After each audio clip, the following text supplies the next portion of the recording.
오늘 우리에게 주시는 하나님의 말씀은 구약 성경 창세기 2장 18절에서 25절까지 말씀을 우리 한 목소리로 함께 읽도록 하겠습니다. 하나님의 말씀 창세기 2장 18절에서 25절까지 말씀입니다. 여호와 하나님이 이르시되 사람이 혼자 사는 것이 좋지 아니하니 내가 그를 위하여 돕는 배필을 지으리라 하시니라. 여호와 하나님이 흙으로 각종 들짐승과 공중의 각종 새를 지으시고 아담이 무엇이라고 부르나 보시려고 그것들을 그에게로 이끌어 가시니 아담이 각 생물을 부르는 것이 곧 그 이름이 되었더라. 아담이 모든 가축과 공중의 새와 들의 모든 짐승에게 이름을 주니라. 아담이 돕는 배필이 없으므로 여호와 하나님이 아담을 깊이 잠들게 하시니 잠들매 그가 그 갈빗대 하나를 취하고 살로 대신 채우시고 여호와 하나님이 아담에게서 취하신 그 갈빗대로 여자를 만드시고 그를 아담에게로 이끌어 오시니 아담이 이르되 이는 내 뼈 중에 뼈요 살 중에 살이라. 이것을 남자에게서 취하였은즉 여자라 부르리라 하니라. 이러므로 남자가 부모를 떠나 그의 아내와 합하여 둘이 한 몸을 이룰지로다. 아담과 그의 아내 두 사람이 벌거벗었으나 부끄러워하지 아니하니라. 아멘. 저는 오늘 이 시간 아담과 하와 그리스도와 교회라는 제목으로 함께 말씀을 나누길 원합니다. 성경은 저희들이 잘 아는 바와 같이 구약과 신약으로 이루어진 하나님의 약속에 관한 책입니다. 구약은 죄인을 구원하시기 위하여서 이 땅에 오실 메시아 예수 그리스도에 관한 약속의 책입니다. 그리고 신약은 이 땅에 오신 예수 그리스도를 통한 구원과 그리고 하나님 나라의 완성에 관한 그러한 약속이 기록되어져 있는 책입니다. 그렇게 성경은 창세기에서부터 요한계시록까지 예수 그리스도로 시작하여서 예수 그리스도로 끝나는 책이 바로 성경인 것입니다. 저는 오늘 이러한 관점에서 창세기 2장에 나오는 하나님께서 아담의 옆구리에서 갈빗대 하나를 취하여서 여자인 하와를 만드신 이 사건이 어떻게 예수 그리스도의 십자가 대속의 은혜로까지 이어지는지를 함께 알아보기를 원합니다. 그리하여서 성탄을 앞두고 있는 이 시점에서 더욱 예수님의 사랑을 선명하게 우리의 가슴에 새김으로써 더욱 내 구주 예수님을 사랑합니다라는 그러한 고백의 시간이 되어지기를 원합니다. 하나님께서는 하나님의 형상을 따라 하나님의 모양대로 인류의 첫사람 아담을 만드셨습니다.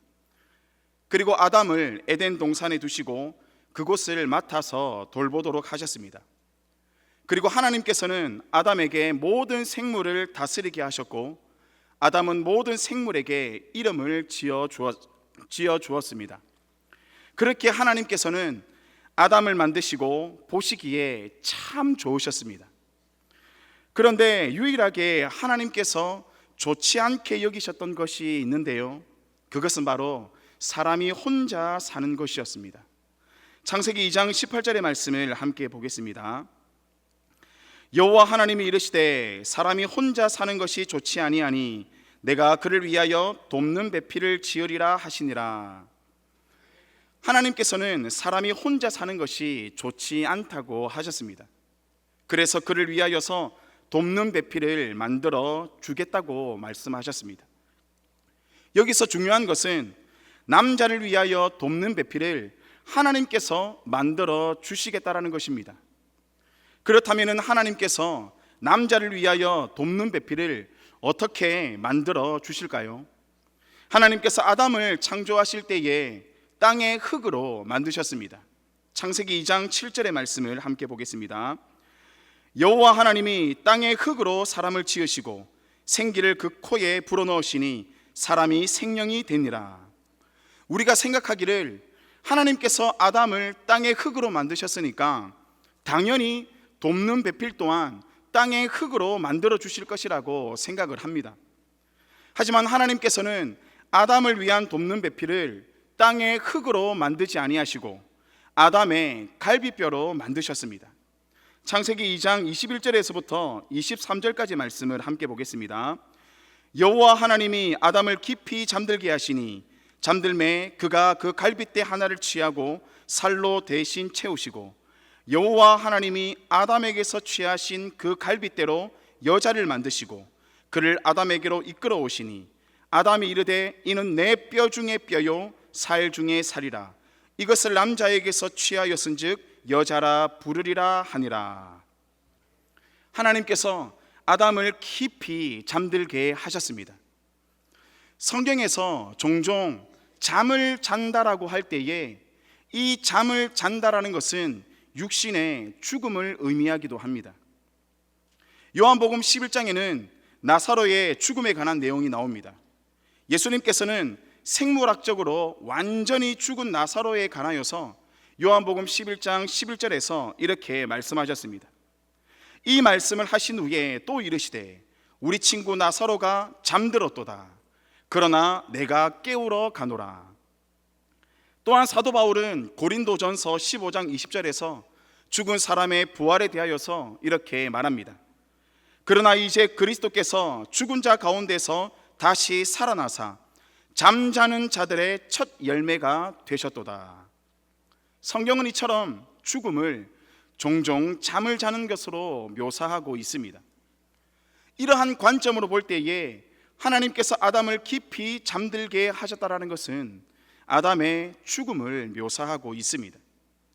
그렇게 하나님께서는 아담을 깊이 잠들게 하셨고 그 아담의 옆구리를 뚫고 갈빗대 하나를 뽑아내셨습니다.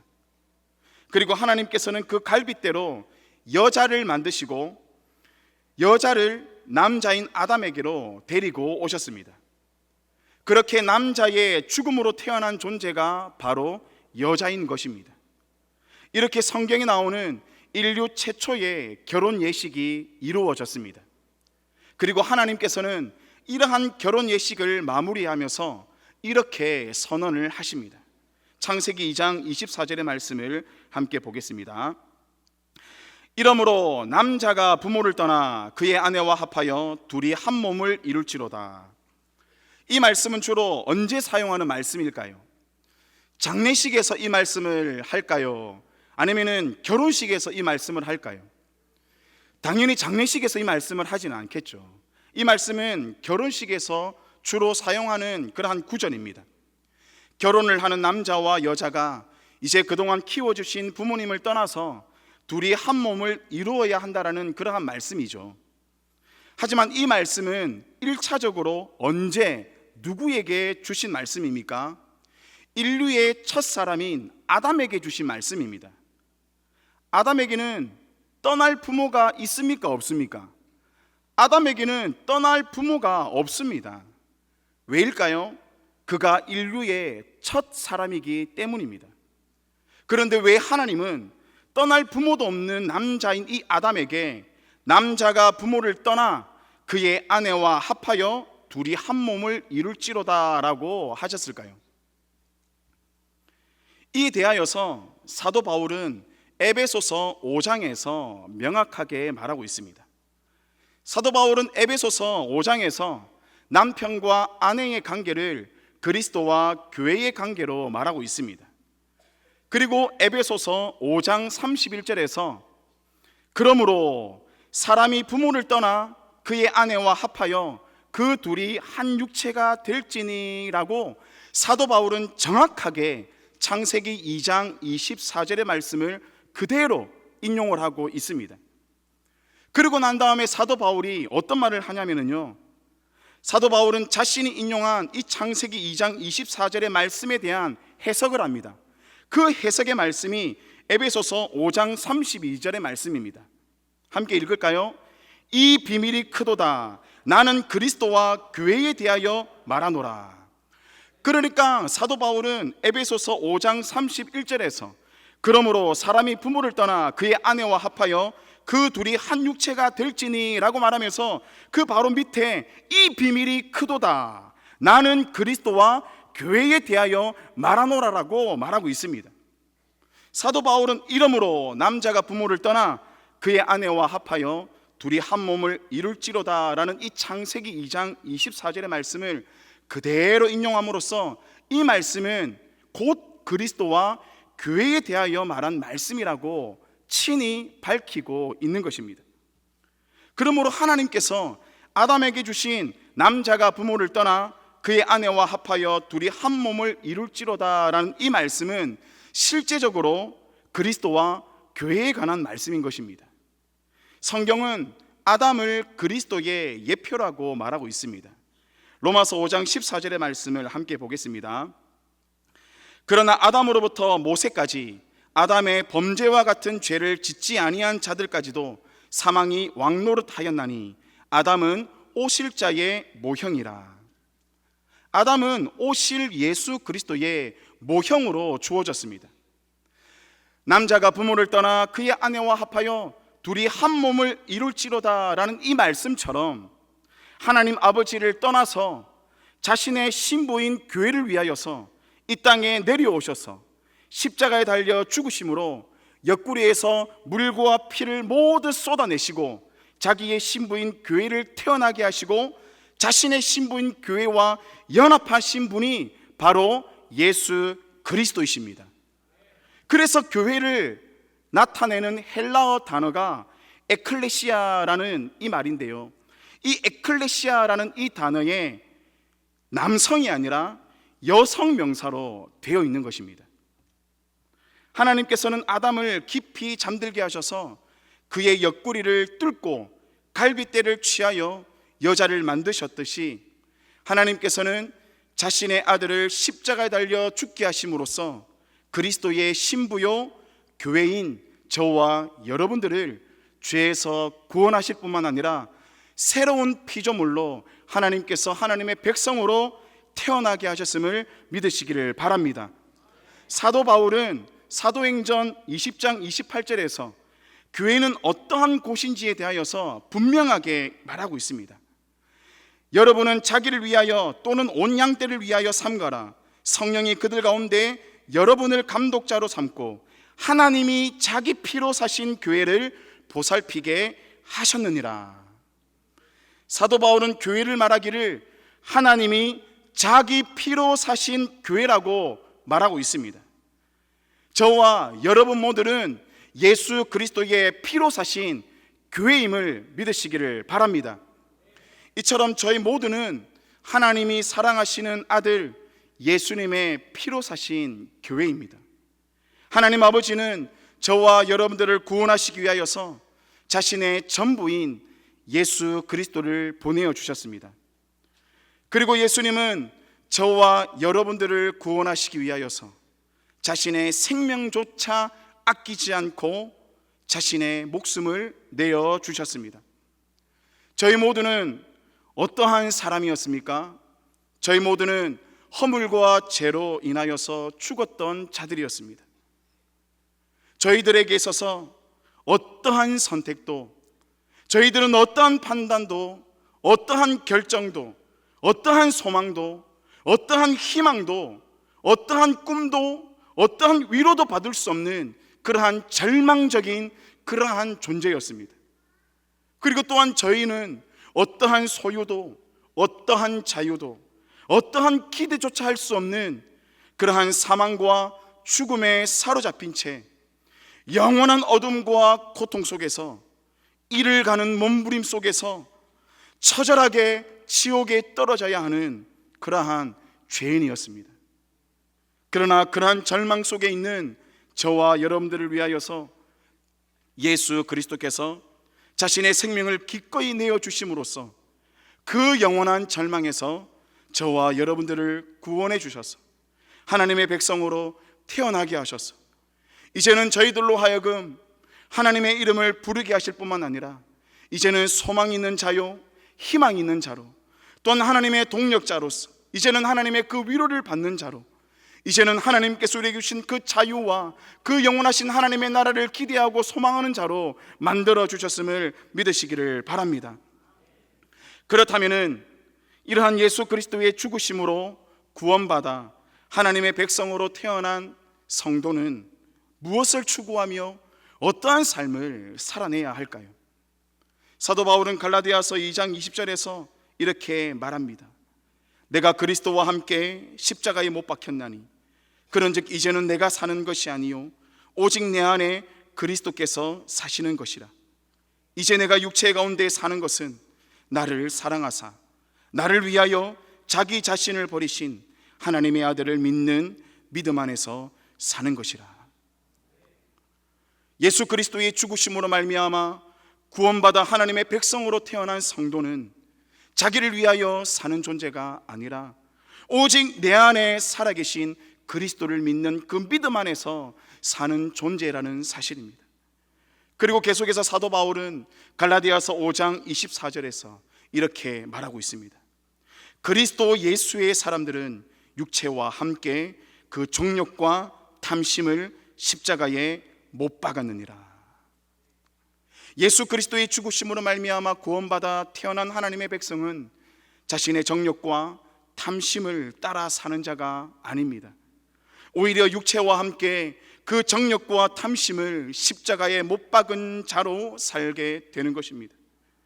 그리고 그렇게 육체와 함께 그 정욕과 탐심을 십자가에 못 박은 자는 이제 더 이상 자신을 위하여 사는 것이 아니라 오직 내 안에 살아계시는 그리스도를 위하여 사는 존재가 되는 것입니다.